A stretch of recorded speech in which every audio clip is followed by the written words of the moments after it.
Je voudrais vous souhaiter la bienvenue en ce beau dimanche de septembre, qui ressemble presque à un dimanche de juillet. Et on va commencer sans tarder cette rencontre que Ginette Kolinka a bien voulu accepter d'offrir au public du Mémorial de la Shoah pour, comme elle le dit, témoigner sans relâche et toujours de des événements dont elle a été victime pendant la Seconde Guerre mondiale et dont elle veut partager le récit dans ce livre écrit avec Marion Ruggieri, Retour à Birkenau, et aussi, tant qu'elle le peut, et elle est en grande forme et on la remercie de sa forme, aussi de vive voix. Donc merci Ginette d'être avec nous ce dimanche. Je remercie Alexandre Dolu d'avoir bien voulu animer cette soirée. Alexandre est un grand ami de Ginette Kolinka.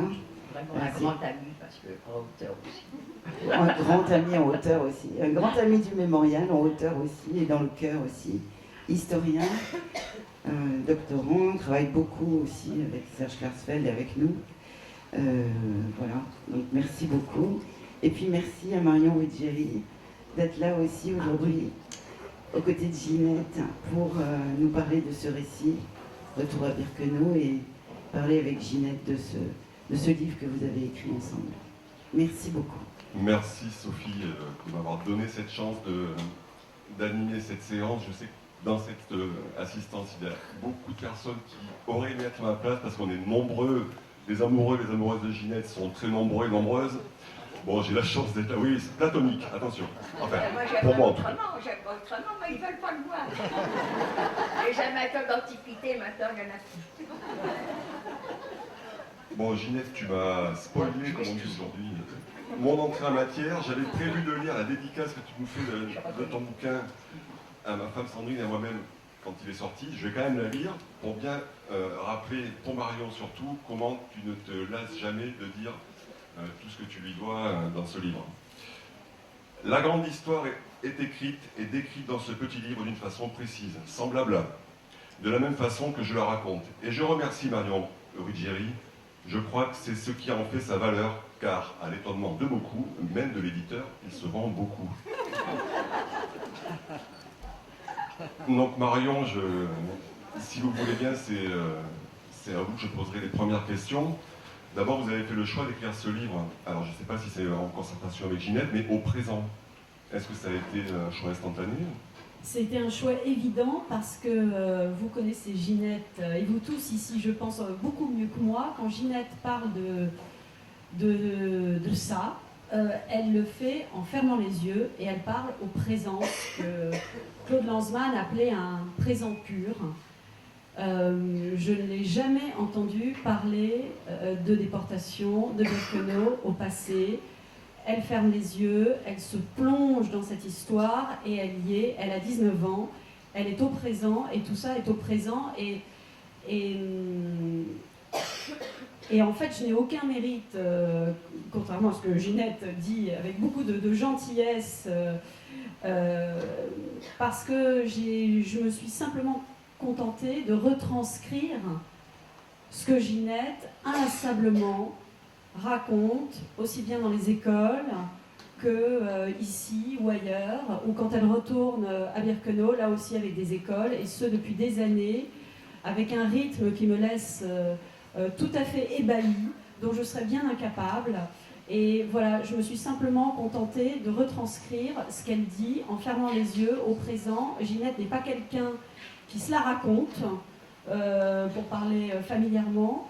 Et ce style, c'est le sien, c'est quelqu'un qui va droit au but, qui a une approche extrêmement, je dirais, pragmatique des choses, extrêmement directe de ce qu'elle a vécu. Et je trouve que ce qui fait la force de sa voix, ce que j'ai essayé moi de retranscrire, de son récit, c'est qu'on connaît tous ici des récits absolument extraordinaires sur cette période de l'histoire.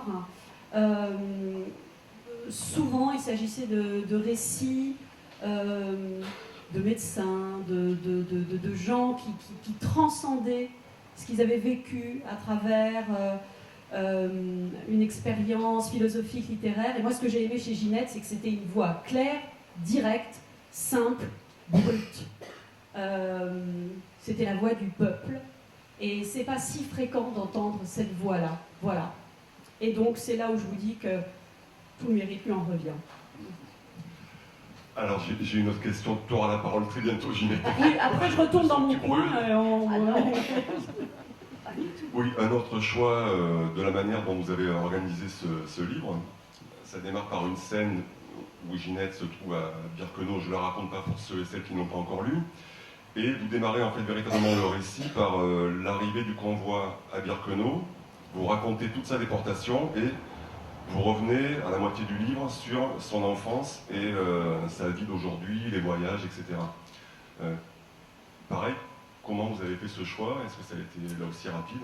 Alors oui, parce qu'il y a un autre livre tout à fait formidable sur la famille Kolinka qui a été écrit par Philippe Dana. Et donc je voulais, moi, du coup, me concentrer vraiment sur la déportation, rien que la déportation, avec évidemment les explications, ce que tout le monde se pose, c'est-à-dire l'arrestation, le pourquoi du comment, bien sûr. Pourquoi du comment, ça me paraît excessif, mais en tout cas l'arrestation, la déportation, le quotidien au ras de l'horreur et le retour, et y compris le retour là-bas, parce qu'effectivement, j'ai été très surprise, moi, quand j'ai interviewé pour la première fois pour le journal Elle, Ginette, je ne savais pas qu'elle retournait là-bas régulièrement avec des classes. Et ce qu'elle en racontait là encore, sur ce qu'elle voyait aujourd'hui, moi je suis allée pas avec l'école, mais pour mon métier, je suis allée à Auschwitz et à Birkenau, je l'ai vécu d'une certaine manière. Il n'y a qu'elle qui puisse dire ce qu'elle voit aujourd'hui là-bas, ou plus exactement ce qu'elle n'y voit pas. Et la force de ce qu'elle raconte quand elle retourne là-bas, quand elle dit aux élèves surtout fermez les yeux, parce que ce que vous ne voyez, ça n'est pas ce que j'ai vécu, vous ne voyez rien. Je trouve que la force de ça, d'arriver là-bas et de dire vous ne voyez rien, fermez les yeux, il n'y a qu'elle qui puisse le dire. Et il y a qu'elle qui puisse dire aux gens, je vais la laisser parler évidemment parce qu'elle le dira mieux que moi, mais ceci est un musée, ceci n'est pas ce que j'ai vécu. Et effectivement, il n'y a que Ginette et évidemment les gens, les rescapés, les gens qui sont allés là-bas et qui sont revenus de là-bas, qui peuvent en parler ainsi. Voilà. Alors ça, c'est vrai que c'est pour tous ceux et celles qui connaissent Ginette, que ce soit la famille et ses amis ou les professionnels, les historiens qui l'accompagnent, je crois que tous on a eu le sentiment de retrouver Ginette telle qu'on la connaît, dans son vocabulaire, dans ses expressions. Et là vraiment on sent que vous vous êtes effacé, il y a une volonté de presque pas avoir de style, ça je trouve c'est admirable pour un auteur et vraiment c'est très réussi. Je dis pas ça pour vous passer la brosse à relire. Je me suis ginétisée. J'ai tenté de me ginétiser, croyez-moi c'est pas facile. C'est de l'entraînement. Et alors quand même une dernière question, vous êtes allé chez elle donc, pour l'interviewer. Vos premières impressions en arrivant chez elle, qu'est-ce que vous pensiez trouver? Vous voulez dire à quel point de vue est-ce que le ménage était fait? Non, pas du tout. N'écoutez pas les enfants, n'écoutez pas. Vous la connaissiez déjà et là vous rencontrez Ginette telle qu'elle est avec tout le monde au jour le jour. Quelle a été votre première impression sur le personnage? Une vitalité. Je dirais que le premier mot, c'est la vitalité, une certaine coquetterie. J'ai toujours trouvé Ginette extrêmement élégante, se tenant très droit, dans un canapé, mais dans la vie aussi, quelqu'un de droit, qui affronte, les yeux dans les yeux. Et j'ai toujours été impressionnée effectivement par son élégance à tout point de vue et par sa vitalité incroyable. Et si je peux vous dire une chose, c'est que j'ai été aussi aidée dans ce récit par la famille de Ginette, notamment par sa belle-fille que je salue, que j'embrasse, qui nous a beaucoup aidés. Et donc, quand j'ai envoyé le livre à Ginette, elles l'ont relu ensemble. Et Ginette, après l'avoir lu, a dit c'est bien, c'est vivant. Et franchement, pour un récit sur la déportation, c'est vivant. J'ai trouvé que c'était très Ginette. Voilà. Et je trouve que dans ce récit, il y a sa force, son incroyable vitalité, et je dirais même sa victoire, sa revanche sur tout ça. Et ça m'a... C'est moi qui la remercie parce que ça m'a régénérée, ça m'a rassurée, et ça m'a fait beaucoup de bien de la rencontrer. Et l'accueil qui a été réservé à ce livre et à Ginette, qui marche pas mal, comme vous l'avez évoqué. Voilà, on ne va pas faire un point vente tout de suite. Voilà. Alors, juste, on va revenir à vous, bien sûr. Non, parlons Ginette, et je vous remercie. Ginette, toi, c'est vrai que tu sembles étonnée du succès que tu rencontres avec ce livre. Bah ouais. Oui, pardon, ah ouais. Alors vas-y, développe, parce que nous, on sait que tu tournes tellement, ça doit être de famille, que malgré tout, tu as rencontré beaucoup de monde, des milliers de personnes en France, tu te déplaces énormément, donc, quelque part, c'était pas non plus une surprise que ce livre marche bien, tu es une célébrité. Si, pour moi, c'est une surprise. C'est une surprise parce que je ne pensais pas que tant de personnes puissent, et ça fait plaisir, que s'intéresser à cette période. Là, ça m'épate, parce que je n'y attendais pas. Et ben, je vous remercie tous d'être là, alors que par ce beau temps, vous pourriez être à la campagne ou au bord de la mer, et vous êtes là à écouter une vieille bonne femme là, qui va raconter quelque chose qui s'est passé il y a 75 ans. 75 ans, vous vous rendez compte si c'est vieux? Ma mère me racontait des histoires de la guerre de 14, et elle me cassait les pieds, et ça ne faisait que 25 ans. Alors vous, 75 ans, et on vous parle encore de ça, et vous écoutez, ben merci. Maintenant, je suis là, et ça me gêne énormément, parce que j'ai plein de camarades qui font la même chose que moi. Et pourquoi moi, et pas les autres? Et ça me gêne. Et ce qui me gêne aussi, c'est de savoir que tellement de personnes sont mortes à cause de cette période, et moi j'en tire un bénéfice, moi j'en tire une gloire, et je joue, on me fait jouer les vedettes. C'est très gênant, mais c'est pas désagréable. Tu le dis à un moment dans le livre, on me présente aux professeurs, aux élèves, on me donne une importance que je n'ai jamais eue, et ça me plaît. Ça, je trouve que c'est quelque chose que vous avez aussi respecté, c'est que Ginette, tu dis toujours ce que tu penses. Là, on pourrait croire que justement, peut-être tu te la racontes un peu, mais non, tu es sincère, tu as raison, et puis c'est légitime. Et ça, c'est une des forces de votre livre aussi, d'avoir respecté ça. Une autre chose, vous voulez répondre? Non,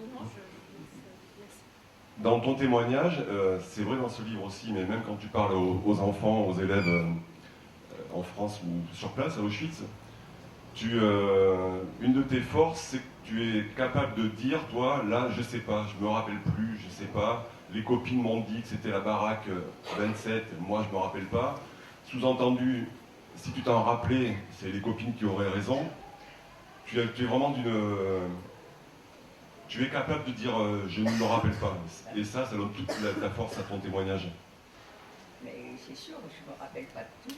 Et je crois que tous mes camarades tous les camarades qui sont passés par là, c'est pareil. Il y a des choses qui nous auront frappés, et donc on n'oubliera jamais. Et puis par contre, d'autres scènes, on n'y a pas fait attention. Il y a aussi, je ne les ai pas emmenés, vous voyez, justement. J'ai toute une liste de questions à poser aux camarades qui sont rentrés, parce qu'il y a des choses que je ne me rappelle plus. Et des choses que je viens de me rappeler il n'y a pas longtemps. Depuis 75 ans, on ne m'avait même pas effleuré l'esprit. Puis maintenant, oui, je me pose des questions. Alors, dans cet ordre d'idées, à un moment, tu dis finalement, j'ai des souvenirs de Birkenau, mais les camarades, les copines ou les autres déportés, je ne les revois pas. J'ai du mal à mettre des visages ou des noms sur les quelques souvenirs que j'ai. ça, c'est quelque chose que j'ai découvert il y a l'année dernière, ou grand maximum l'année d'avant, c'est que tout en couchant pendant des mois et des mois avec les mêmes personnes, eh ben, je suis incapable de leur donner un nom ou de voir un visage. Et j'aurais aimé voir des camarades, s'il y en a s'il y a des déportés dans l'assistance, qu'elles me disent si elles sont comme moi, ou c'est moi qui avais, je ne sais pas. Moi, je ne me rappelle pas. Et Ginette, est-ce que tu peux... alors je vais être obligé de déflorer un peu le début de votre livre, je suis désolé, mais cette scène, elle est quand même terrible. Ton livre s'ouvre sur donc, une de tes visites à Birkenau, et je ne sais pas si tu t'en rappelles, mais cette scène raconte, c'est au printemps je pense, et tout d'un coup tu vois quelque chose que tu n'as jamais vu lors de tes visites. Est-ce que tu peux en parler? Je suppose que tu passes de la joggeuse. Ça c'est quelque chose, c'est l'année dernière, c'est ça. L'année dernière, j'y avais été un dimanche parce que habituellement avec les élèves c'est en semaine, mais quand on y va le dimanche, c'est avec des adultes. Et ce jour-là, j'avais des amis qui voulaient venir à condition que je sois avec elles, donc j'étais là. Eh bien, un dimanche matin, à Birkenau, il y avait une joggeuse qui faisait son jogging.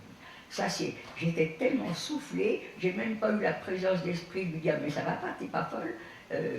Voilà, elle avait trouvé un endroit, elle n'était pas gênée par les voitures, ça c'est sûr, et c'était voilà, on a trouvé le moyen, vous voyez, de découvrir un centre de sport dans Birkenau. Et alors toujours sur les visites à Auschwitz, là tu parles beaucoup dans le livre de ta première visite à Auschwitz. Raconte-nous justement, rappelle-nous, quels ont été tes premiers sentiments quand tu reviens la première fois à Auschwitz? Il y a donc, ça fait combien, 15 ans, par un peu plus? Vous irez, vous avez été à Birkenau, on ne voit absolument rien, à perte de vue des baraques, des traces de lieux de baraques parce qu'elles ont été démolies. On arrive à Auschwitz, c'est une ancienne caserne Auschwitz.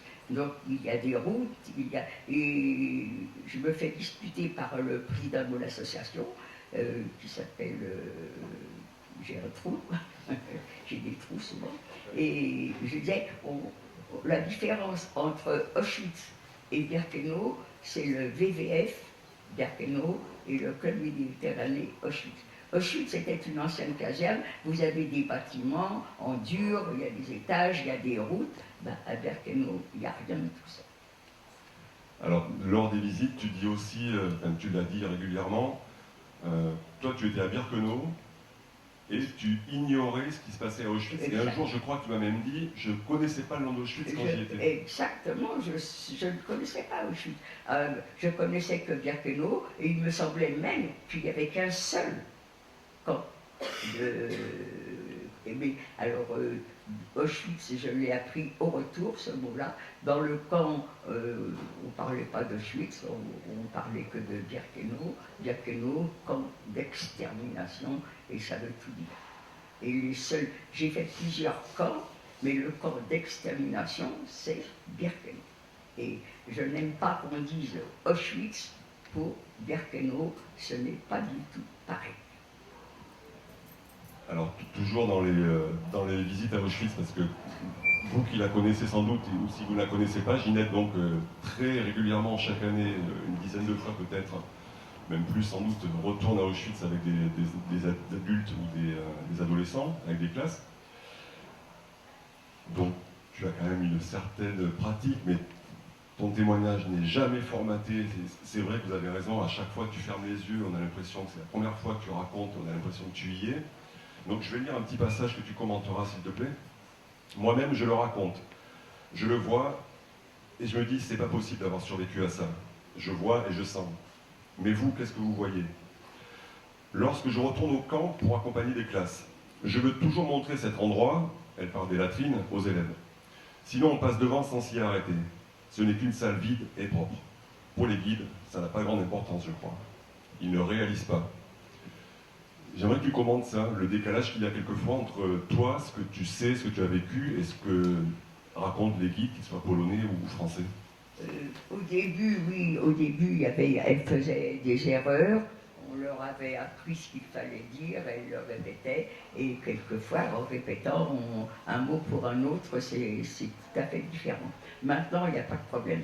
Elles ont écouté tous les déportés qui venaient, et elles ne font plus bêtises. Par contre, je me demande comment, quand ces femmes-là vont être à la retraite, leurs successeurs, eh ben, elles auront appris comment elles.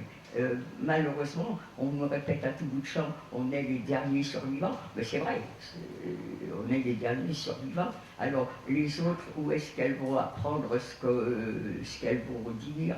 Mais bon, je ne me tracasse pas pour savoir ce qui va se dire après moi, hein. C'est pas mon grand souci. Et je ne sais plus ce que je disais.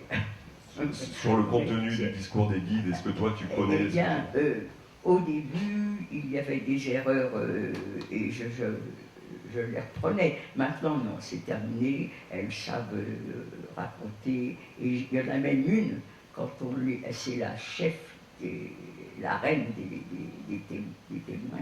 Eh bien, quand elle parle avec émotion. Je ne sais pas si vraiment elle a l'émotion, en tout cas, elle fait comme, et bien on a l'impression que c'est elle qui a été déportée. Ça, elle parle très très bien le français. D'ailleurs, il y en a énormément maintenant qui parlent très très bien le français, sans l'accent. Alors que moi, la première fois que je suis venue, je me souviens, il y avait très peu de guides qui parlaient français.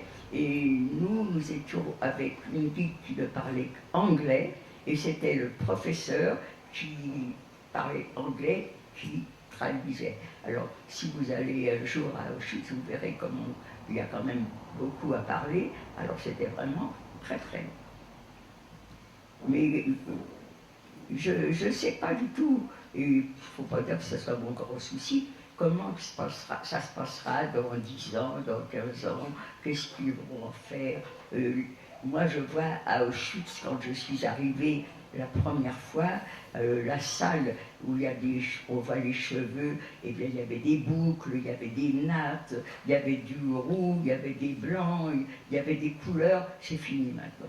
C'est que on a l'impression que si on rentre derrière cette vitrine, on met un doigt dessus, tout va partir en poussière. Donc, comment ça va être entretenu, fait, ça je n'en sais rien. On voit les affaires d'enfants, elles sont mitées maintenant. Mais que faire?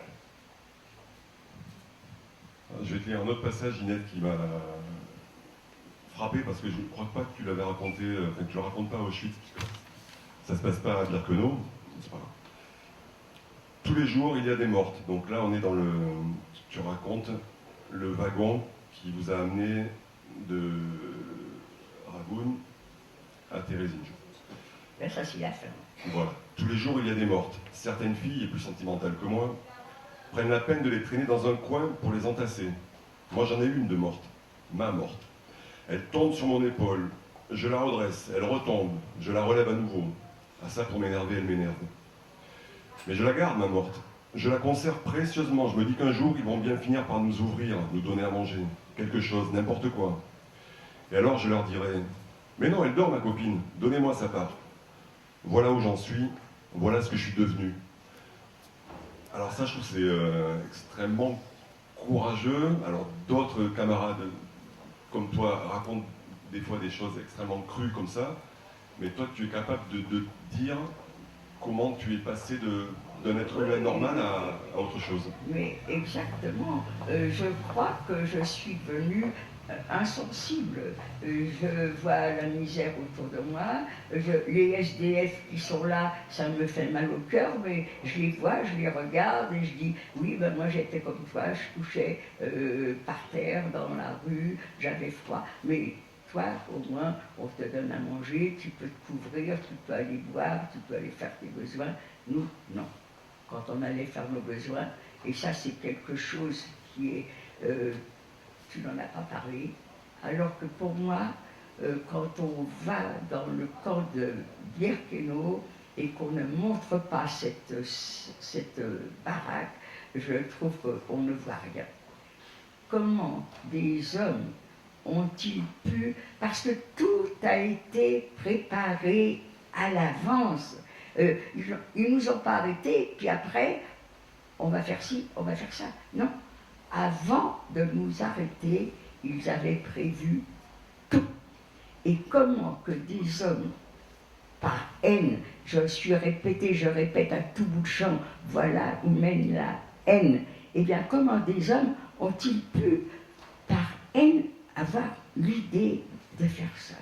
On va faire des besoins à des gens, tous ensemble, dans la même salle. Ça, c'est... J'arrive pas à le comprendre encore maintenant. Et justement, tu dis à propos de cet endroit qu'aujourd'hui, tu emploies vous avez repris une expression de Ginette qu'elle reprend tout le temps. Birkenau, aujourd'hui, c'est un décor. Naturellement.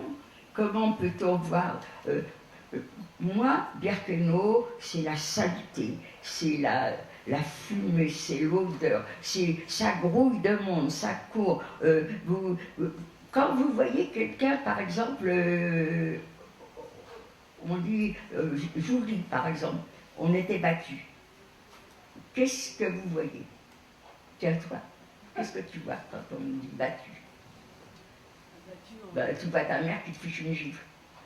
Moi, quand je dis battu, je vois la personne qui est par terre, parce qu'on lui a donné une gifle tellement forte qu'elle est tombée par terre, et je vois la personne, une femme par terre, on continue à la tabasser, on continue à la frapper à coups de bottes, à coups de...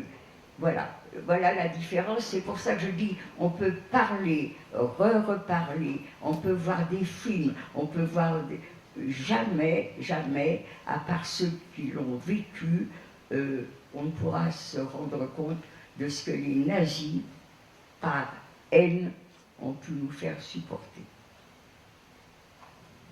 Et dans un même ordre d'idée, Ginette, souvent tu le dis de manière un peu intime, d'après toi, qu'est-ce que vont apporter, qu'est-ce que vont laisser dans la tête de ces jeunes, cette visite à Auschwitz ou les visites que tu fais dans les lycées? Et je sais que tu as une opinion assez mitigée. Oui, elle est même très mitigée. Moi, ils sont, au début, quand j'ai commencé, chouettes. C'était une partie de plaisir. C'était un voyage, ils allaient prendre l'avion pour la première fois peut-être, et puis ils allaient visiter encore, mais ça leur était égal et tout. Maintenant, les professeurs ont été formés, et maintenant, ils forment aussi leurs élèves. Et moi, je remercie tous les professeurs, parce que c'est eux, c'est grâce à eux que les élèves sont au courant de ce qui se passait. Ce sont les professeurs qui font venir les déportés. Ce n'est pas les déportés qui disent aux professeurs « Faites-moi venir, j'ai envie de parler ». Non. Et les professeurs nous font venir, ils se donnent beaucoup de travail, il faut demander la permission, il faut demander aux collègues, il faut rattraper les cours qui ont été perdus. Bravo les professeurs. Et les élèves, maintenant, nous écoutent. Qu'est-ce qui leur en reste? Ça, ils sont émus sur le coup. Oui, ça je veux bien le croire.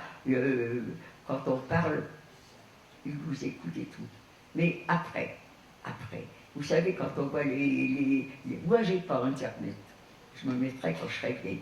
Je suis trop jeune. Donc, je ne vois pas ce qui se dit. Il paraît qu'il se dit des choses affreuses. On ne les a pas tous tués, et puis des bêtises comme ça. Enfin, des bêtises, c'est peut-être pensé quand même. Eh bien, ces gens, ils nous ont écoutés. Vous savez, moi, je téléphone depuis 20 ans maintenant. Mais j'ai des camarades qui ont commencé, dès qu'il y a eu des négationnistes qui ont commencé à dire que ça n'existait pas, j'ai des camarades qui ont commencé à parler. Donc, vous avez des gens qui auront une quarantaine, cinquantaine d'années.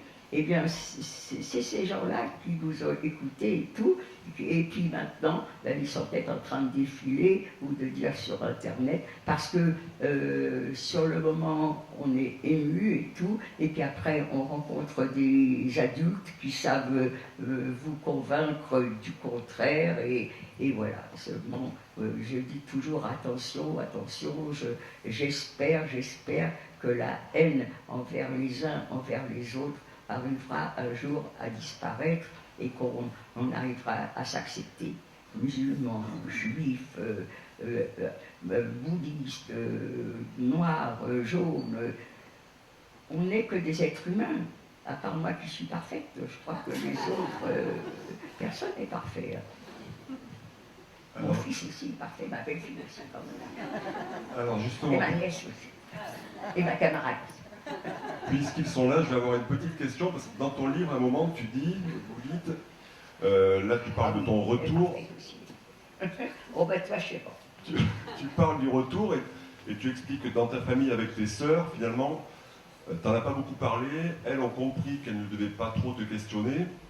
Donc tu dis, moi je n'ai jamais rien dit, pas même à mon mari. Je n'ai jamais dit à mon fils ou à l'un de mes petits-enfants, mange, si tu avais été où j'ai été. Alors j'aimerais avoir confirmation pour... Ben oui. C'est pas à toi de répondre. Si, mais je le menace. Alors bravo. Ben, t'auras mon héritage. Parce que... Acheter ses livres. Parce que nous-mêmes, entre nous, les copains qui l'accompagnons à Auschwitz, où chaque fois qu'on va au resto, qu'il y en a un qui finit pas l'assiette, ça finit toujours par si Ginette était là, tu la finirais ton assiette. Donc toi, apparemment, tu t'es jamais servi de cet argument. Ah non, non. Ça ne m'empêche pas de penser, mais ça jamais je ne l'ai dit à personne. Alors il y a aussi autre chose qui est vraiment magnifiquement raconté, et que tu racontes toujours dans tes témoignages, c'est le choc du retour et comment tu présentes ton retour à ta mère. Il y a un portrait de ta mère qui est court mais qui est magnifique. Est-ce que tu peux revenir là-dessus? Oui, bien naturellement. Ça, c'est un très très grand remords que j'ai parce que naturellement, j'arrive, c'est ma mère qui m'ouvre la porte, on est dans les bras l'une de l'autre, et pour m'amener au canapé qui était là dans le fond de la pièce, entre la porte et le canapé, bien que maman me dit, demain matin, on doit me donner des nouvelles de papa et de Gilbert. Des nouvelles de papa et Gilbert? Mais t'en auras jamais, maman. On les a gazés, on les a assassinés, on a brûlé leur corps. Personne ne peut donner des nouvelles de papa et Gilbert.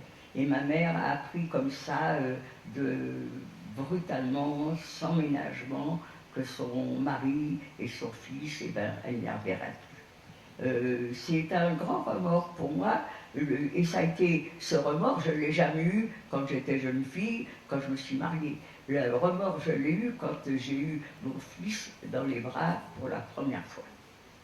Et si on ne veut pas le remords, il faut être parfait. Je vous l'ai dit, je ne suis pas tellement parfaite. J'ai menti quand j'ai vu que parfait. Ouais, mais ce qui est quand même surprenant avec toi, c'est justement ce remords qui pourrait être quelque chose d'intime, que tu enfouis et tu le racontes toujours dans tes voyages. Oui, parce que ça me reste toujours dans la tête, il n'y a pas de problème. Vous savez, je ne vis pas avec la déportation. Hein. Vous voyez, je blague peut-être un peu trop, mais c'est mon caractère, j'ai pas envie de pleurer. Peut-être que si je pleurais en parlant, vous seriez tous contents, enfin je sais pas, mais vous auriez tous la larme à l'œil. C'est pas mon truc, moi. Je sais pas raconter une histoire, je sais pas jouer un rôle. J'aime blaguer, j'aime rire, et bien voilà, je ris et je blague, c'est tout. Mais ce souvenir reste quand même tout le temps là, parce que ma pauvre maman a encaissé le choc sans jamais se plaindre, sans jamais me dire, tu sais, j'ai vécu 8 ans avec elle avant qu'elle ne décède. Jamais, jamais, elle ne m'a dit, tu sais, ça m'a fait un drôle de choc quand tu m'as annoncé que papa et Gilbert avaient été assassinés.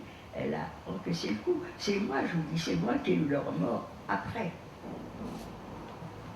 Alors, il y a d'autres questions que te posent les gosses sur place, et il y en a une que tu n'es pas la seule à raconter dans les témoignages de déportés, c'est la question qu'on vous pose finalement le plus dans les classes, c'est est-ce que vous avez croisé Adolf Hitler à Auschwitz? Oui, oui. Eh bien, écoutez, je ne sais pas s'il est venu à Auschwitz, Adolf Hitler, mais moi, je ne l'ai jamais rencontré. Alors, pour revenir à la question la plus fréquente, blague à part, c'est comment vous avez survécu? Alors, avant que tu répondes, il y a un passage qui peut-être tend à l'expliquer, mais tu vas nous le dire. C'est juste après, vous me racontez une scène où tu as une copine qui se fait tabasser devant toi, qui s'appelle Aimée, je crois. Catan, Aimée Catan. Ok. Pour rappeler ce son. Et en conclusion, tu dis « Je décide de me faire la plus petite possible, de ne jamais me révolter, de tout accepter ». Alors, est-ce que rétrospectivement, d'après toi, ça a pu concourir à ta survie ou il n'y a pas moyen d'expliquer la survie? Non, il n'y a pas de moyen. Il n'y a pas de moyen. On me parle de qualité, courage, volonté. Moi, je ne suis pas du tout d'accord parce que quand on est réduit, comme on nous avait réduit, pour avoir du courage, il faut avoir de la volonté. Et non. Moi, j'étais devenue rien du tout. J'étais plus rien. Et je crois que c'était, vous savez, je crois que c'était ça le but. On n'est plus des êtres humains. Et ça, c'est tout de suite, en arrivant, la nudité, les cheveux qu'on vous rase, les poils qu'on vous rase, vous êtes déjà plus vous. On était toutes pareilles, des rousses, des blondes, des brunes, des cheveux raides, des cheveux frisés, plus rien. On est tous des crânes rasés. Je mens là encore parce que pourquoi dans notre transport on n'a pas tout été rasé. Mais on nous enlève les vêtements, c'était vraiment, tout était fait pour nous déshumaniser, et ça c'est très, très, très, très rapide. Alors dans le livre, il y a un autre détail de ces visites que tu fais à Auschwitz avec les jeunes, que vous avez très bien saisi. Souvent, quand on arrive devant une vitrine dans laquelle il y a des pyjamas rayés de déportés, là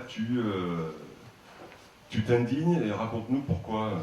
J'attends même pas d'être à Auschwitz, quand je pose la question aux élèves, comment voyez-vous les déportés? Tous, à part quelques-uns qui ont lu le livre, me disent des vêtements rayés. Ça me fait bondir. Non, les juifs, parce que les hommes, je crois, j'ai vu qu'il y a un camarade qui est déporté, Armand, je ne sais pas si lui avait des vêtements rayés. Les hommes avaient peut-être des vêtements rayés, ça je ne sais, je crois que oui, mais nous les femmes, on n'avait pas de vêtements rayés. C'était trop beau pour les juifs. Non, il fallait nous humilier, et l'humiliation pour les nazis, c'était de nous donner des haillons, des affaires qui avaient déjà servi. Voilà, c'était leur méthode de continuer à nous déshumaniser, c'était de nous habiller avec des loques. Et alors autre chose, mais on en a déjà parlé un peu. Ginette, dans ton témoignage, et je pense dans la vie de tous les jours, tu as l'art de te présenter comme quelqu'un de simple. Et justement, dans le bouquin, ça revient plusieurs fois. Tu dis par exemple, là tu parles de la vie quand tu es revenu et que la vie a repris son cours avec tes sœurs. On est heureux. J'ai eu cette chance de revenir et de reprendre vite une vie normale et d'être heureuse. Il ne faut pas être trop intelligent dans la vie. Si vous êtes trop intelligent, si vous réfléchissez trop, moi je ne réfléchis pas. Les choses arrivent, ce n'est pas moi qui décide. Un peu plus loin, et je te laisse la parole. Un jour, l'un d'entre eux tombe malade. Est-ce que je le remplacerai? D'instinct, je décline. Je suis complexé, assez timide. Je n'ai pas fait d'études. J'ai 2 bacs dans la cuisine. Alors ça, vous l'avez gardé, c'est chouette. Mais pour nous qui te connaissons, quand je dis nous, c'est toutes les personnes qui l'accompagnent à Auschwitz ou qui l'accompagnent ici au mémorial, qui assistent à son témoignage. Ginette, au contraire, toi, ton témoignage, c'est un témoignage d'intelligence rare. Tu as compris ce qu'il fallait raconter. Je te serre pas les pompes. Oui, parce que tu couches chez moi, c'est pour ça. Je coucherais sur le palier s'il avait dit de C'est juste. Ensemble, on a même couché une fois ensemble. Mais elle s'en souvient pas, ce qui est très désobligeant. Ah si.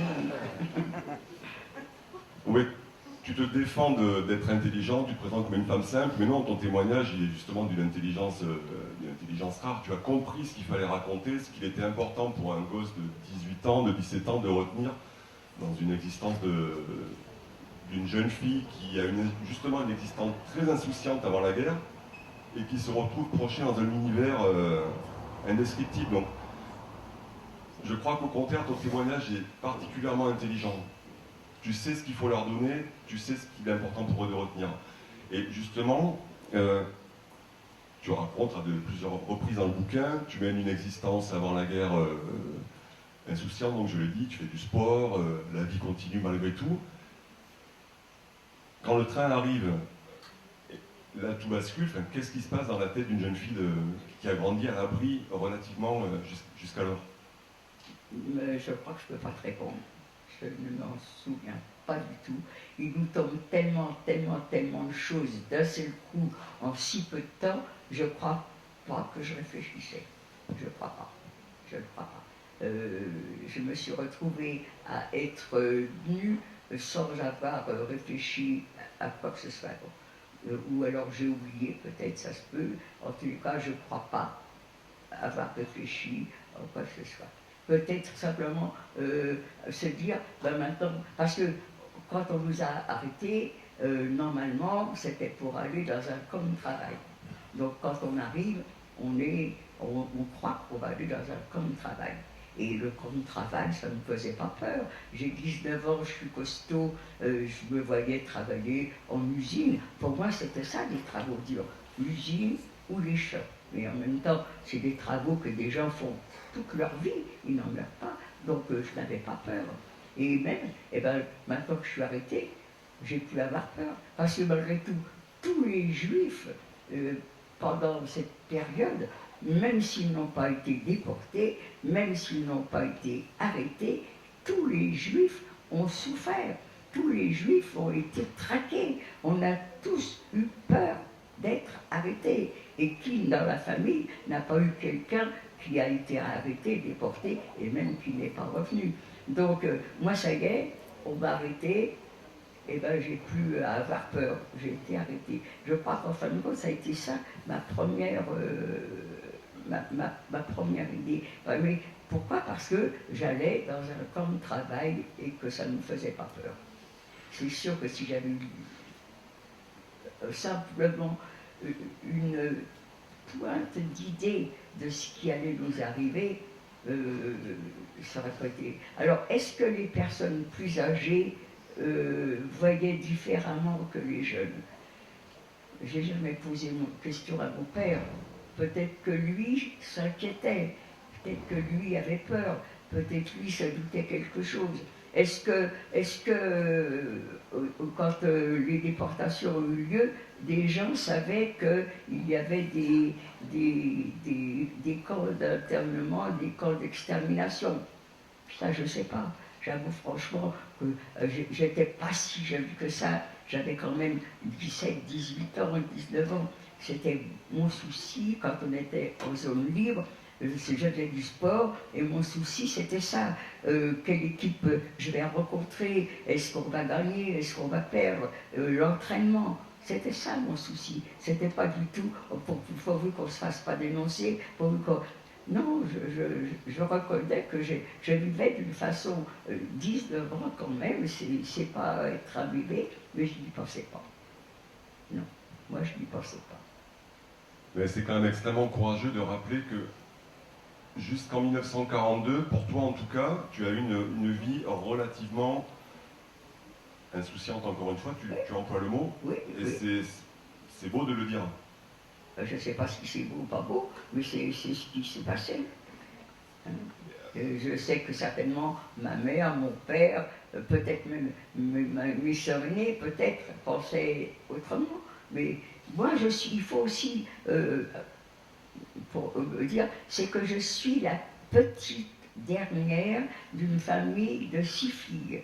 Alors quand on est une petite dernière, on n'a pas de tout les mêmes responsabilités que l'aîné.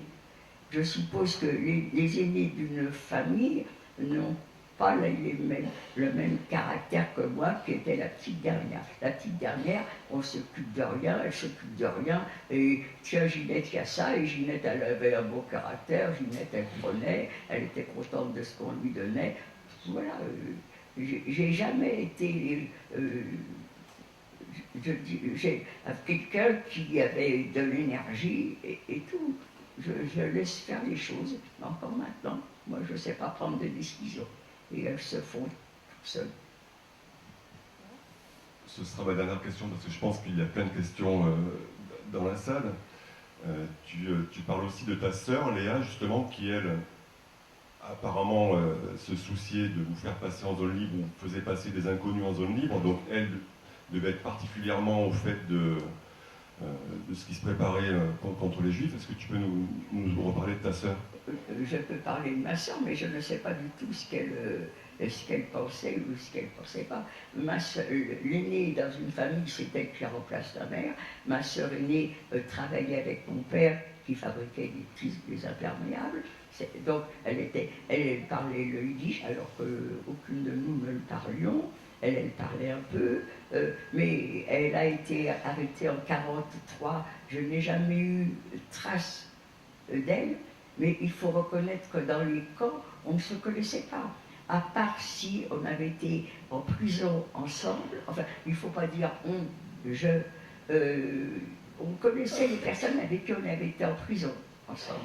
Mais dans les camps, à part quelques-uns qui se connaissaient peut-être, qui ont fait connaissance, moi je sais que j'ai couché, je ne sais pas si je l'ai déjà dit tout à l'heure, en tous les cas, je sais que j'ai couché pendant des mois avec les mêmes personnes, sans me rappeler qui elles étaient, sans savoir leur nom et tout. Et je crois que dans le camp, on ne se connaissait pas non plus. Alors, avant de vous laisser la parole, Marion, vous voulez rajouter quelque chose sur tout ce qu'a dit Ginette depuis le début? Non, ce qui m'a frappé quand on s'est vu pour ce livre, c'est que Ginette souvent disait « j'ai eu de la chance ». Et vous disiez, voilà, les questions que posent les gamins, parmi les questions récurrentes, il y a souvent « comment vous avez fait ?» Et Ginette souvent me disait « j'ai eu de la chance ». J'ai eu de la chance d'être, alors tout ça évidemment entre mille guillemets, d'être déportée tard. J'ai eu de la chance de ne pas faire partie de la marche de la mort. Voilà, c'était de chance en chance, si je puis dire. Je sais que ce mot souvent revenait. Mais parce que je le pense aussi, que si je suis là, c'est la chance. Et puis vous parliez d'insouciance, effectivement, il y a plein d'anecdotes du coup qui me revenaient. Quand Ginette tente de s'enfuir une première fois, de quitter la capitale par petits groupes avec ses sœurs, et qu'ils avaient fait plusieurs petits groupes dans la famille pour avoir moins de chances de se faire attraper tous ensemble, et que Ginette s'était récemment inscrite au Racing, elle avait sa carte du Racing. Et sur sa carte du Racing, il y avait son véritable nom, alors qu'évidemment, quand ils devaient passer en zone libre, ils avaient tous un autre nom. On leur avait appris un autre nom, et elles, évidemment, ils se sont fait prendre. Ils arrivent dans je ne sais plus quelle ville, j'ai oublié, pardon Ginette, à Angoulême, et ils se font attraper. Et elle fait la queue, elle est avec ses deux sœurs, et elles savent par cœur leur nom, prénom, etc. Et Ginette dit à ses sœurs, j'ai encore ma carte du Racing. Elle n'a pas pu s'empêcher, comme une gamine trop fière d'être inscrite au Racing, de prendre sa carte du Racing, où il y avait son vrai nom. Et du coup, ce qu'elle fait, c'est qu'elle la mange. Voilà. Elle la mange et elle la fait passer. Elle mange sa carte du Racing et elle la fait passer avec un petit coup de gnôle qui traînait par là. Et souvent, il y a des anecdotes comme ça qui vraiment m'ont marqué, parce qu'on est entre l'insouciance, l'inconscience. Je me souviens aussi quand elle est à Drancy, me semble-t-il, et qu'on leur dit « vous pouvez écrire à votre famille ». Et qu'un instant, pour vous dire, l'insouciance, l'inconscience que jamais je ne me permettrais d'analyser. Ginette, la première, n'étant pas férue de psychanalyse, et souvent les déportés que j'ai été amenée à rencontrer, à croiser, que j'ai eu la chance d'interviewer étaient les mêmes. Elle songeait à faire une lettre à sa maman pour lui demander de l'huile solaire, Ginette, je ne me trompe pas. C'était à Marseille, on était en prison au Beaumet à Marseille, et ils nous ont Oui, pardon, c'était pas écrivez, Nancy. c'est pas grave, écrivez à vos familles si vous avez besoin de quelque chose. Alors je commence à écrire, et c'est vrai, je demandais de l'ambre solaire, parce qu'on était au mois d'avril, et que j'aurais peut-être besoin pour pas attraper le coup de soleil, je demandais un maillot de bain, je demandais des bigoudis aussi. Il faut se faire belle, hein, j'avais des chouettes. Déjà coquette. Et puis, j'ai réalisé que si j'écrivais, il y aurait leur adresse, donc je n'ai jamais envoyé la lettre. Mais c'est vrai que je demandais tout ça. Et même ma camarade Marceline, malheureusement, aurait pu être là et aurait dit la même chose. Dans le train qui nous amenait de Marseille à Paris, on venait à Paris, il fallait être belle. Dans les toilettes, il y avait des papiers de soie. Je m'étais fait des papillotes pour avoir les cheveux un peu frisés. On ne se rendait pas compte. Voilà, et donc voilà, c'était. Et pour revenir sur un dernier point, vous disiez qu'elle savait parler aux jeunes, et ça c'est vrai, et ça c'est pas donné à tout le monde. Moi-même, qui suis un peu plus jeune, j'ai du mal, en tout cas mon fils. Et dans son récit, j'ai été toujours frappée par les choses très concrètes, très pratiques, très intimes. En fait, j'ai eu le sentiment, et je ne la connais pas assez bien pour le dire, mais que Ginette avait beaucoup de pudeur. Et on ne met pas tous notre pudeur au même endroit. Et Ginette raconte des choses du corps que moi, et je suis loin d'avoir lu tous les récits de déportés, que j'ai rarement lus dans les récits que j'ai été amenée à lire. Des choses du corps, quand elle racontait, vous évoquiez tout à l'heure par exemple les latrines. La première fois qu'elle m'en a parlé, c'est vrai que c'était pour moi une vision de l'enfer, véritablement. Et je n'avais jamais lu, en tout cas, ça dit comme ça. Voilà, ce qu'elle a vu ce premier jour-là, elle parlait de déshumanisation quand ils arrivent, quand ils sont sélectionnés, séparés, mis nus, rasés, tatoués, douchés, et qu'ils arrivent dans cette immense salle de l'enfer avec des gens qui font leurs besoins à perte de vue. Je renvoie à la lecture du livre et à ce que Ginette a pu en dire. Elle a une manière de parler de tout ça, de parler du peu qu'ils avaient à manger, de comment ça leur était donné, de l'ordre dans la queue, de toutes ces choses qu'on se dit. Si je double, je me prends une rouste. Si je suis la dernière, j'aurai plus rien. Si j'ai une grande bouche, peut-être que je pourrais aspirer plus de soupe. Les croutons qui sont... Enfin, les croutons, je m'emballe. Le peu de densité qui est au fond, qui est gardé par la capo, qui se garde bien de touiller. Tous ces détails, ces menus détails du quotidien, je pense que ça parle beaucoup, justement, à des jeunes, même des très jeunes, à des enfants, quand Ginette va dans les écoles. Et ça, à quel point c'est important, parce qu'effectivement, elle l'a évoqué tout à l'heure pudiquement, en disant, en gros, après nous, qui pour raconter, qui pour dire, qui est une vraie question. Il restera les témoignages écrits, il restera peut-être des témoignages oraux, peut-être que des gens vont faire comme à Verdun, c'est-à-dire enregistrer les voix des déportés qu'on pourra peut-être écouter en allant là-bas, en allant dans les camps. Voilà, mais c'est vrai qu'elle a cette manière donc déjà d'aller dans les écoles, et ces menus détails, une fois de plus au ras de l'horreur, marquent beaucoup. Et je pense c'est le manger, aller faire ses besoins, se laver, tout ça, voilà, ça parle à un enfant parce que c'est son quotidien, et c'est toute cette chaîne-là de déshumanisation qui fait qu'effectivement, comme disait Ginette, à la fin, dans ce fameux train de la mort, elle est avec sa morte, et elle-même est intérieurement comme morte. Quand vous parlez de se laver, justement, je réalise maintenant qu'à Birkenau, je ne me suis jamais lavée. Je ne me suis jamais lavée. La première fois que j'y suis retournée, il y avait une baraque où il y avait un grand lavabo qui traversait la baraque, avec un tuyau, et puis il y avait quelques petits... des robinets si on veut, Et jamais je n'avais connu cette salle-là. Je n'ai jamais été. Alors, s'il y avait des camarades de déportation dans la salle, j'aimerais bien qu'elles me disent à quel rythme on nous emmenait à la désinfection.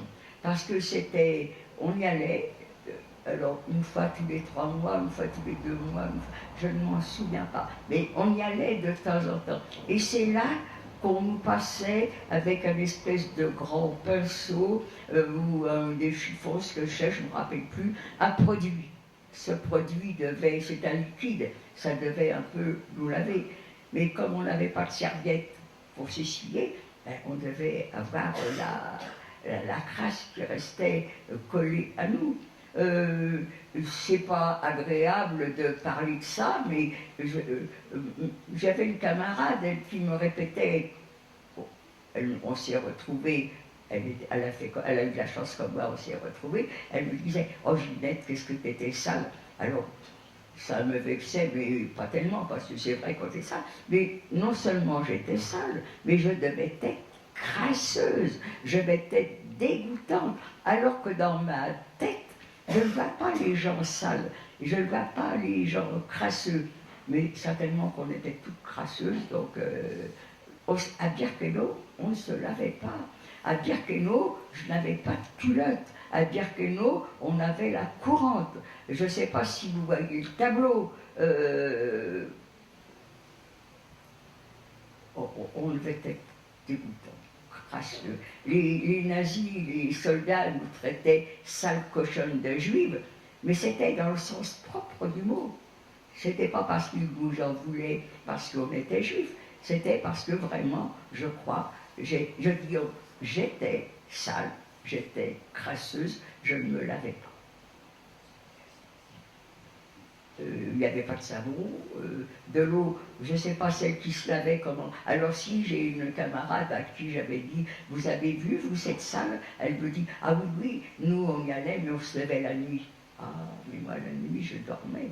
Moi la nuit j'avais peur, on n'avait pas le droit de sortir des baraques. Donc je restais dans ma koya, dans mon coin. Et d'ailleurs, j'ai eu les pieds blessé pendant très longtemps, j'ai très souffert, parce que justement, un jour, je vais vous raconter une histoire très agréable, hein.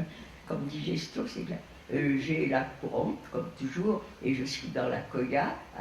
Dans la koya, on était 6, on était 3 dans le fond, 3 devant, j'ai la courante, qu'est-ce que je peux faire?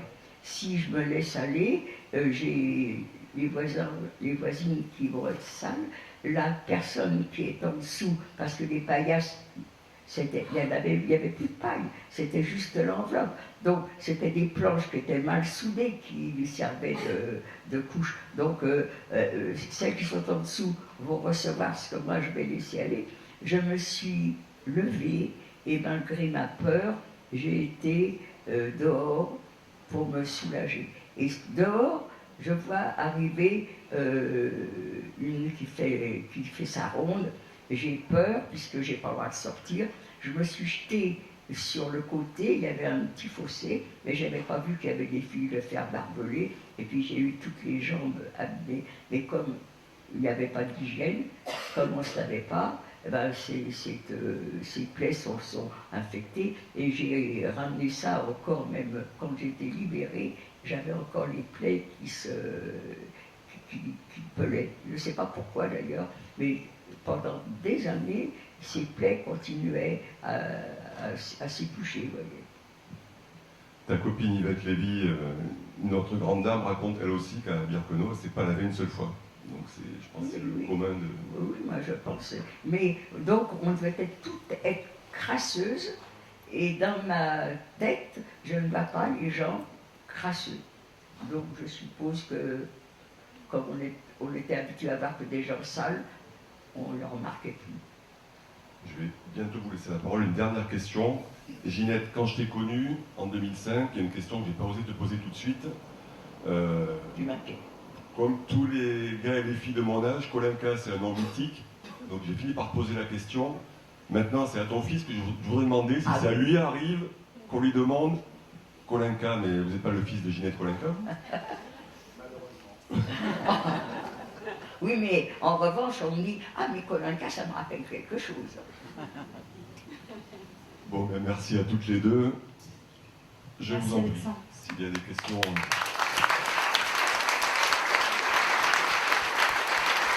Non, j'aime pas du tout, alors. Ça, j'aime pas du tout quand on m'applaudit. Mais non, mais j'ai rien d'une vedette. C'est même gênant. Ici, à ma place, il va y avoir tous les déportés survivants.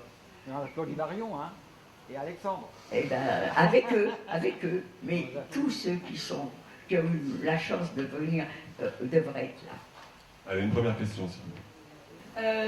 Il y a beaucoup de survivants qui ont émigré en Israël ou aux États-Unis. Et vous, enfin, je sais pas, j'imagine que vous vivez encore en France. Ça vous dérange pas et tout?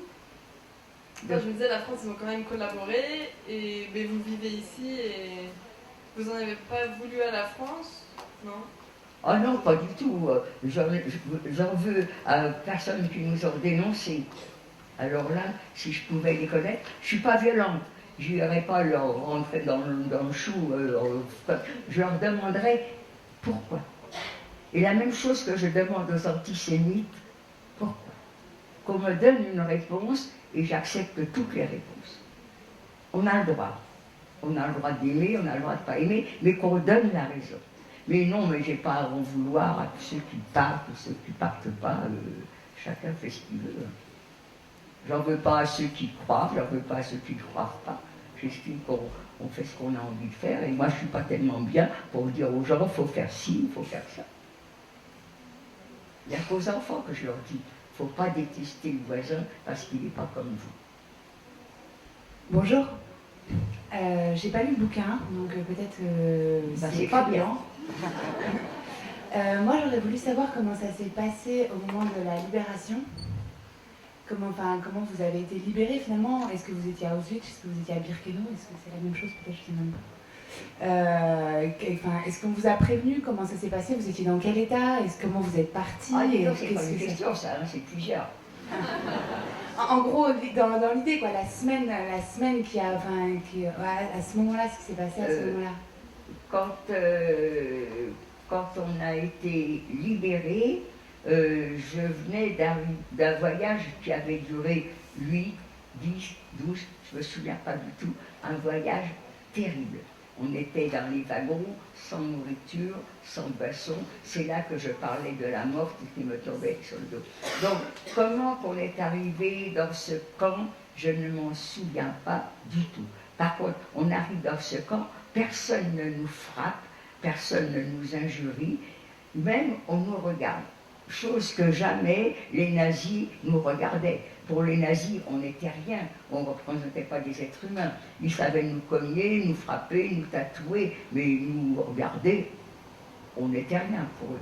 Et là, des gens sont là, nous accueillent, et j'apprends que le camp, c'était Theresienstadt, était libéré par les Russes. Ça s'arrête là, parce que je me croyais simplement fatiguée par le voyage, et en fin de compte, j'avais le typhus. Alors ça, j'avais appris que j'étais dans le camp. Et quand je suis dans le camp, étant donné que je m'étonne de la gentillesse de ceux qui nous accueillent, c'est là que j'apprends que le camp de Theresienstadt avait été libéré par les Russes. Donc quand nous sommes arrivés, on était avec des gens qui étaient libres. Alors avec des si, naturellement, on peut toujours voir, si le camp n'avait pas été libéré par les Russes. Quelles étaient les intentions des nazis pour nous avoir trimballés dans des trains pendant si longtemps? Ça leur a pas coûté cher en nourriture, ils nous ont pas nourris. Hein. Mais n'empêche que ça a ralenti leur fuite.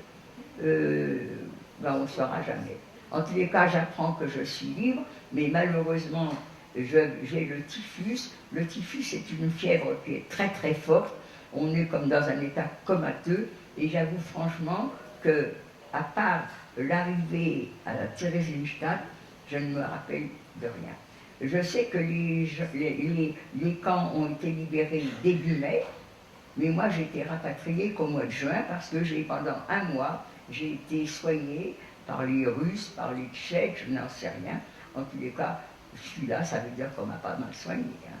Mais en fin de compte, alors j'ai demandé aux camarades qui n'étaient pas malades, est-ce que vous, quand vous avez appris qu'on était libérés, vous avez fait comme les Parisiens? Moi, j'aurais voulu connaître ça. On voit aux actualités les Parisiens qui sont libérés, tout le monde s'embrasse, tout le monde danse, tout le monde chante. Eh bien, j'ai des camarades qui ont été libérés à Theresienstadt. Personne ne chantait, personne ne dansait, parce que on a perdu des camarades, on a perdu des amis, et elles n'avaient pas envie de chanter ni de danser.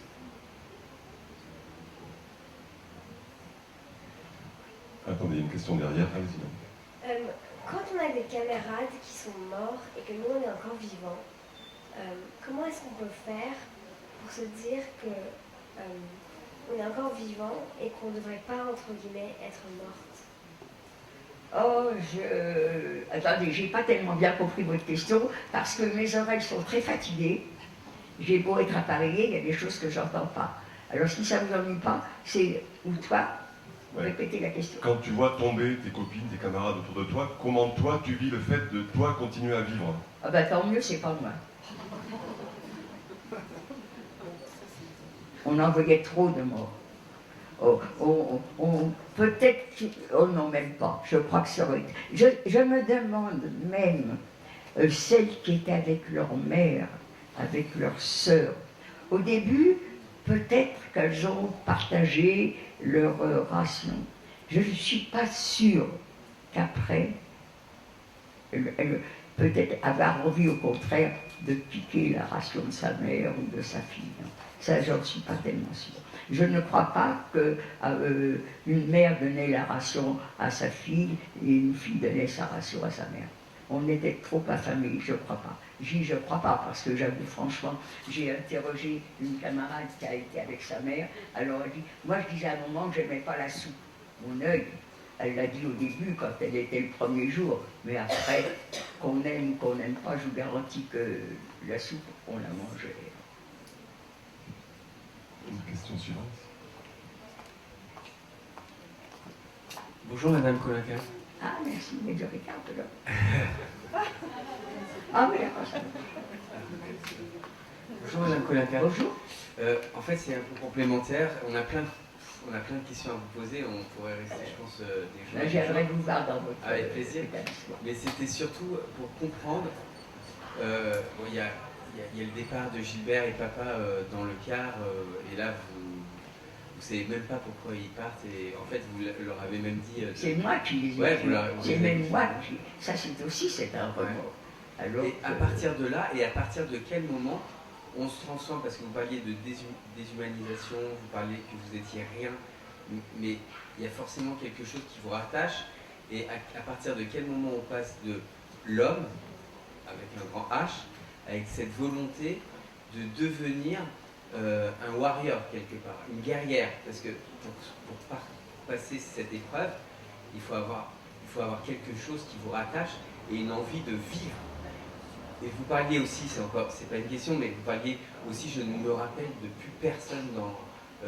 Est-ce que c'était pas une volonté de ne pas les connaître justement pour ne pas avoir cette affection, cet affectif, cette sensibilité de les connaître et voilà, qu'est-ce qui vous rattachait, qu'est-ce qui vous donnait envie? Alors, beaucoup de survivants disent, bah, on survivait justement pour pouvoir parler, pour pouvoir témoigner, mais ça peut être leur façon d'en parler, on ne peut pas vous reprocher ça, mais il y a autre chose, c'est pas possible. Qu'est-ce qui vous a fait? Est-ce que vous viviez jour après jour comme un animal, ou est-ce qu'il y avait quelque chose vous pensiez à quelque chose de positif pour pouvoir sortir de là? Parce qu'on ne vit pas comme ça, on ne vit pas au quotidien comme ça. Ben écoutez, tout ça, ce sont des bonnes questions, mais je vous ai dit, il ne faut pas être intelligent. Et je crois que c'est ça. Comme je n'étais pas intelligente, eh ben, je ne cherchais pas plus loin que le bout de mon nez. Je subissais tout ce qui se passait sans donner un nom. Et encore maintenant, je fais ça. Quand je fais des choses, je le fais sans donner le pourquoi des choses. C'est comme ça. Et je peux vous garantir que personnellement, Moi, je n'ai jamais réfléchi à tout ce que vous venez de dire. Du jour, 2 heures après mon arrivée dans le camp, j'étais devenue plus rien. Je dis 2 heures, c'est peut-être 3 heures. Hein. Moi qui avais tellement honte d'être nue, on m'a tatoué, j'ai rien senti parce que j'avais honte d'être nue. On m'a rasé, ça m'était égal, j'étais nue et ça c'était pire que tout. Eh bien, à peine on a rasé, on m'a tatoué, on m'a déshabillé, on m'emmène à la douche, c'est fini. C'est plus Ginette. Elle est nue, elle s'en fout, elle est au milieu de tout le monde, elle a plus honte. En très peu de temps, je suis devenue plus rien. C'était peut-être cette tactique, se mettre nu, plus de cheveux, peut-être que c'est... Mais j'ai subi tout ça sans réfléchir. Sans réfléchir. Et peut-être parce que justement, je n'ai pas d'instruction, je ne suis pas tellement intelligente et je ne cherche pas le pourquoi des choses. Et celles qui cherchaient le pourquoi des choses, ben, elles deviennent folles. Et là-bas, quand on perd le moral, vous savez, c'est... Tandis que moi, je n'ai pas perdu le moral, je n'avais pas le moral. Je n'avais pas le moral, je n'avais pas le mental. Je ne sais pas si on est capable d'avoir un cerveau qui ne travaille plus. En tout cas, c'était mon cas. Je ne pensais pas. Je ne pensais pas du tout.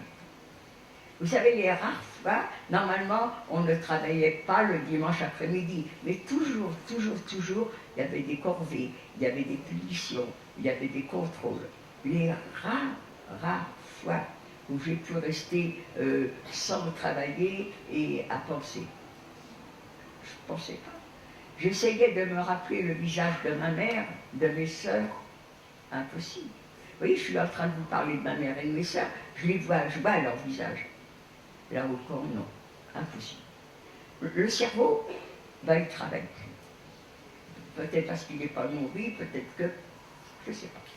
Je ne sais pas. Moi, j'aimerais bien, s'il y avait un déporté parmi vous, là, qui me dise si lui c'était comme ça, ou si elle c'était comme ça.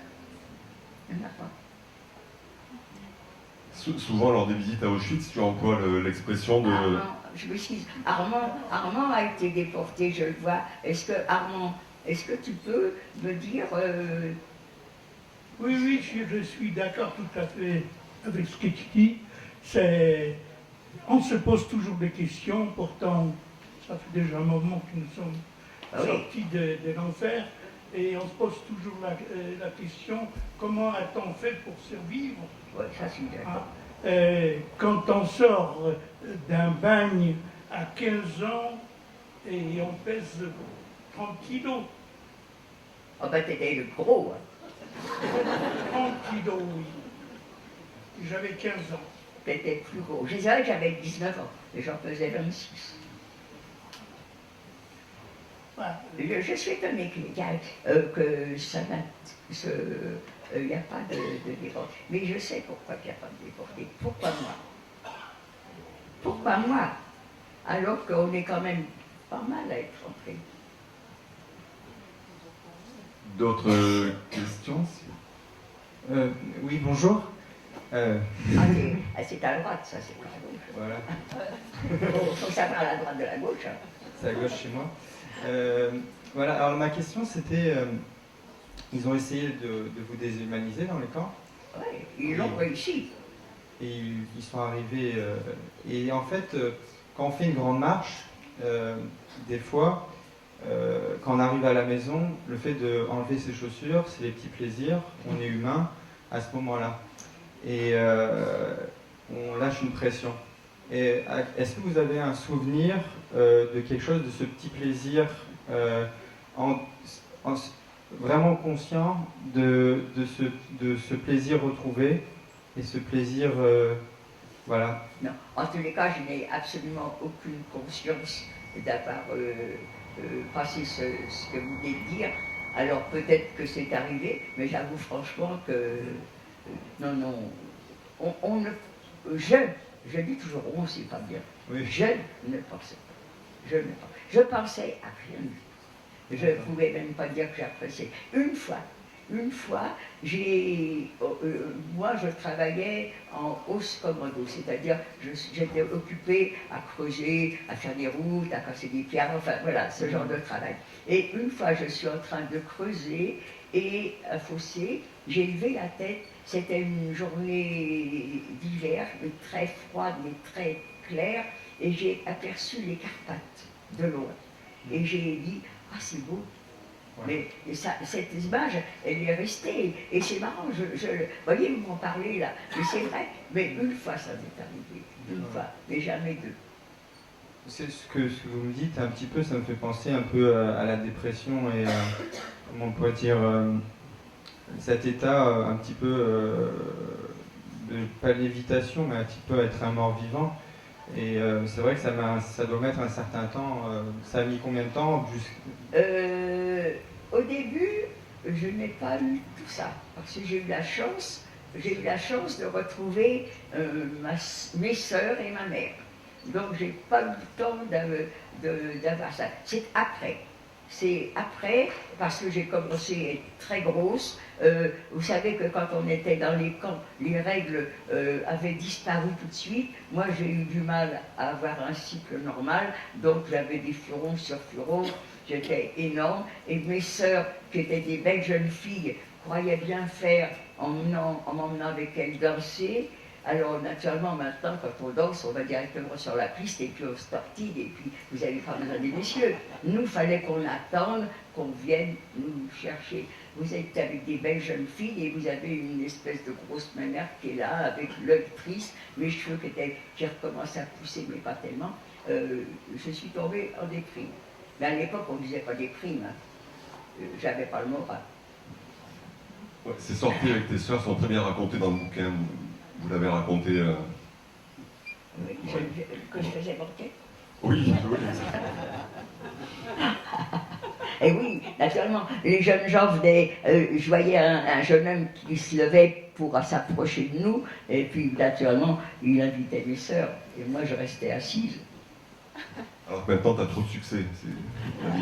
Ah oui, ça c'est... Allez-y. Oui, moi je voulais savoir, vous dites que, je suis là, bonjour, vous dites que vous ne vous rappelez pas de vos camarades avec qui vous dormiez dans le camp. Est-ce que ça veut dire que vous n'aviez aucun lien social? Parce que vous parlez pourtant de Marceline. Est-ce que vous avez eu l'occasion quand même de rencontrer des gens, de parler, ou est-ce que vous étiez complètement zombie? Je ne sais pas. Marceline, je l'ai rencontrée. On a toujours été ensemble. Mais Marceline avait 15 ans, moi j'en avais 19, donc ses copines avaient son âge. Mais je n'étais pas avec elle. J'ai toujours fait le même parcours, mais pas avec elle. Mais par contre, c'est vrai, je ne me vais pas en train de bavarder. À Bergen-Belsen, oui, c'était différent. À Birkenau, non. Mais je ne sais pas si c'est pour tout le monde pareil. Hein. Peut-être que c'était moi, peut-être que c'était le fait de me sentir responsable, d'avoir... Alors voilà, je joue les psys. Hein. J'ai envoyé mon père et mon frère à la chambre à gaz.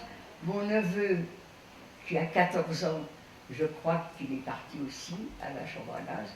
Alors c'est peut-être ça qui faisait que j'ai fait là-bas, je ne sais pas. En tous les cas, je ne me vais pas en train de bavarder avec personne. J'étais très sauvage. En plus, le caractère timide et donc, je ne me suis pas fait de copine à Birkenau.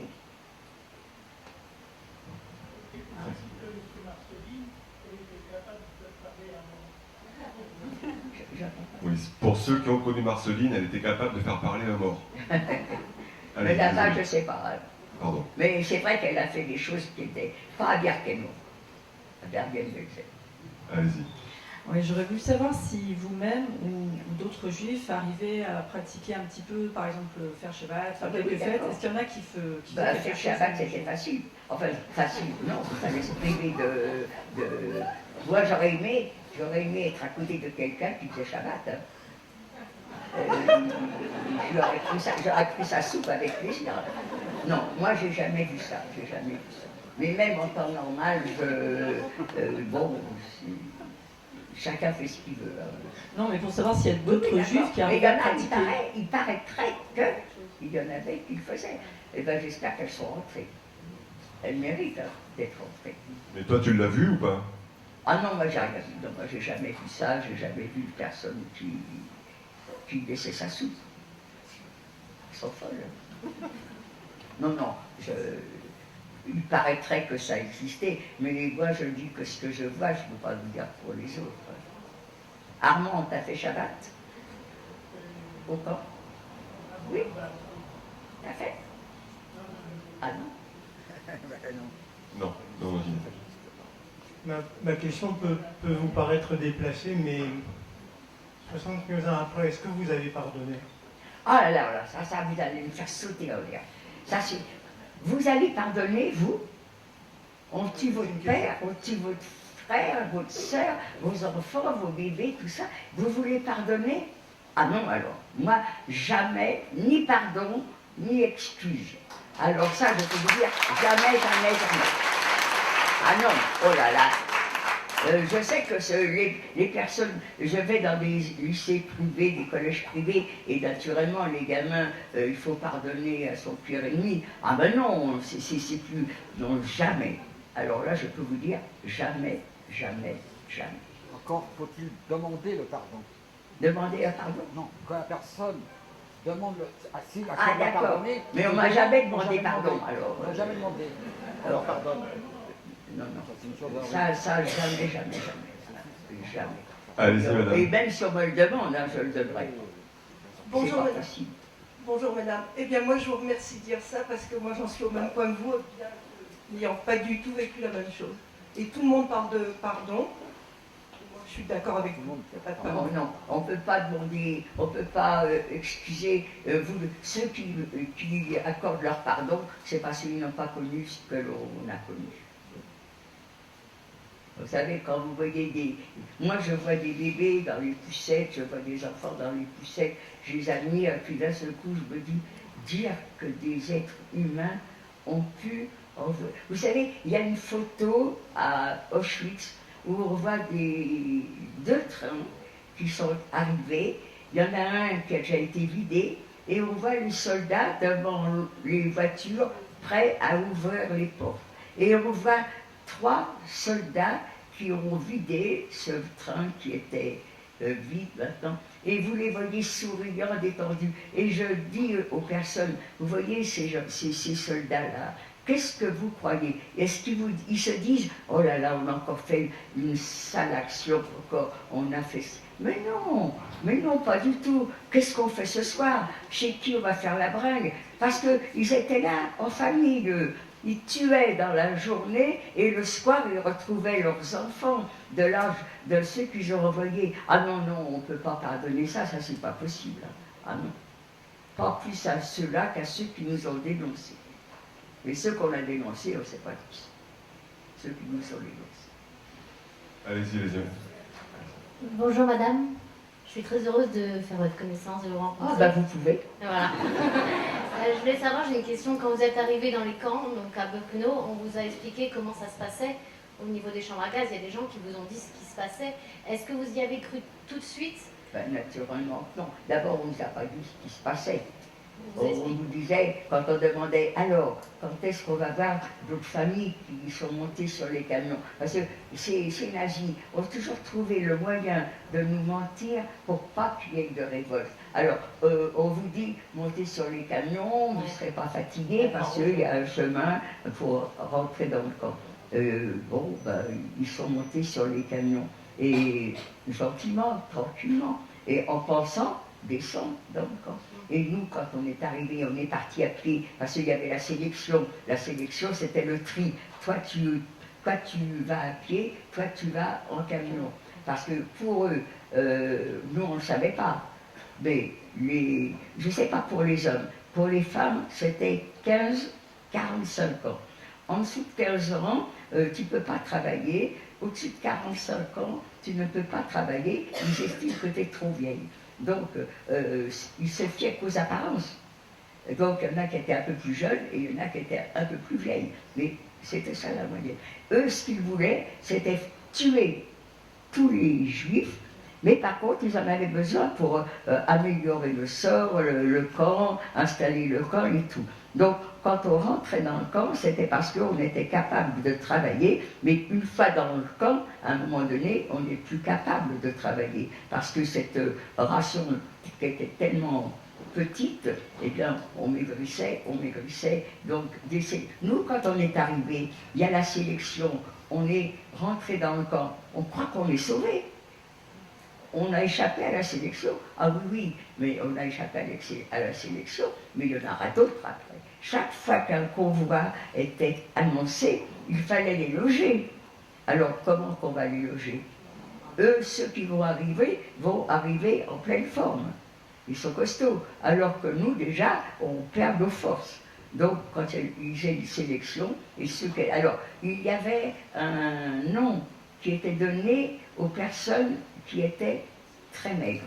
Alors ça prête un peu à confusion, parce que naturellement, pourquoi qu'on a donné ce nom-là? Qu'est-ce que ça veut dire? D'où vient ce nom? En tous les cas, les personnes qui étaient très, très, très maigres. Ça veut dire, quand elles étaient habillées, ça ne se voyait pas, mais les affaires étaient plus ou moins à notre taille, mais quand on était nus, quand il y avait une sélection, on était nus. Et les personnes qui étaient très très très maigres, c'est les personnes qui étaient squelettiques, qui n'avaient que la peau sur les os.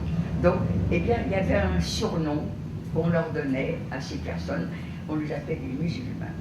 Donc, quand on était habillés, on ne voyait pas, mais quand on était nus, on disait, oh là là, celle-ci c'est une musulmane. On ne dit pas, elle est musulmane, ça veut dire, c'est pas que sa religion, les religions, on était tous juifs, mais elle est musulmane, ça veut dire, elle est maigre, et quand elle est maigre, c'était la porte aux sélections. C'était les premières qui partaient en sélection. Et puis après, naturellement, il n'y en avait pas assez de squelettiques. Alors, c'était des personnes qui avaient des bouts. Ils voulaient des gens qui puissent travailler. Donc, t'es trop maigre, tu ne peux pas travailler. Tu as des boutons. Alors, les maigres, ça se voit tout de suite. Les autres, ils nous faisaient tourner comme ça. Ah, elle a des boutons. Ben, quand on a des boutons, on se gratte. Quand on se gratte, on ne travaille pas. Et puis la nuit, on se gratte. Donc, on ne dort pas bien. Donc, elle est fatiguée le lendemain. Et puis, si elle se gratte, elle a peut-être la gale. Elle va le passer à ses copines. Donc, allez, sélection. Et puis, il n'y a pas encore de gens avec assez de boutons. Il y a des plaies. Oh là là, elle a une vilaine plaie. Elle doit souffrir. Si elle souffre, elle ne peut pas travailler. Allez, sélection. Et puis, quand il n'y a pas tout ça, eh bien, simplement, vous avez un visage qui ne leur revient pas. Il fallait qu'ils tuent les Juifs pour que les autres qui allaient arriver prennent leur place. Et ceux qui allaient arriver, naturellement, c'était des gens qui étaient costauds. Si elles n'étaient pas costauds, elles étaient tout de suite, elles ne rentraient même pas dans le camp. Il y avait des gens. Alors, au départ, quand nous on est arrivés au mois d'avril 1944, les déportés, les trains s'arrêtaient à un endroit qu'on appelle la Judenraum. Et puis, en mai 1944, des commandos comme le mien, un commando c'était un groupe de travail, on a installé les rails qui ont permis au train d'arriver directement aux chambres à gaz. Donc la sélection à la Judenraum n'existait plus, elle existait à l'intérieur du camp. Alors il n'y avait plus question de camion là, hein. Là on disait vous allez prendre les douches. Alors il y avait des douches dans une direction, puis il y avait une autre direction. L'une c'était les chambres à gaz, l'autre c'était le camp. Une toute dernière question, désolé. Bonsoir. Je voulais vous demander ce qui vous motive pour aller dans les classes et si ça a un lien, par exemple, ce qui m'interroge, c'est le fait qu'il y ait eu depuis d'autres génocides, comme au Rwanda ou au Cambodge. Et est-ce que vous, par rapport à ça, vous pensez quelque chose voilà. Ben, ce que je pense, c'est que l'être humain est mauvais et il ne cherche qu'à se faire s'entretuer. Je vous ai dit que je n'étais pas intelligente. Je ne suis pas à écouter tous ces trucs-là. Moi, ce que je sais, c'est que je voudrais, et ça c'est un rêve, qu'on vive tous ensemble quelle importance que tu sois noir, que tu sois juif, que tu sois musulman, acceptons-nous, voilà mon rêve. Mais ça, je sais bien que c'est un rêve, hélas. Alors la question de tout ce que j'entends dans les autres pays, c'est sûr que ça fait mal au cœur, mais moi, ça s'arrête là. Je vous dis franchement, je suis égoïste, très très très égoïste, et c'est ce qui se passe ici et pas ce qui est ailleurs. Ça me fait de la peine et puis ça s'arrête là. Et ça nous fait de la peine, mais qu'est-ce qu'on fait? Oui, toute dernière. Je voulais savoir, est-ce que vous avez entendu parler dans les camps, quand on a 17, 18, 19 ans, on est jeune, belle, et est-ce qu'on peut, même dans cette violence, dans cet enfer, est-ce que vous avez entendu parler d'histoires d'amour? Les hommes étaient dans leur camp et les femmes dans leur camp. À Drancy, il y a eu des histoires d'amour. Dans les camps, je ne vois pas trop comment ils pouvaient faire. Mais dire que ça n'a pas existé, il y a une histoire qui est très très connue, c'est l'histoire de Mala. Mala était une juive qui avait des qualités extraordinaires, qui avait su se faire apprécier des dirigeants du camp, et il la gardait parce qu'elle était polyglotte, elle leur servait d'interprète et tout. Comme elle leur servait d'interprète, Auschwitz était un camp, il y avait des usines à Auschwitz, il y avait des gens, des contremaîtres, elle servait d'interprète. Et comme elle était assez belle jeune fille, elle a fait connaissance dans le camp d'Auschwitz, qui était aussi un camp de concentration à Auschwitz. Des juifs, il y en avait très très peu. C'était beaucoup de résistants polonais, des soldats russes, tout ça. Elle a fait la connaissance d'un résistant polonais.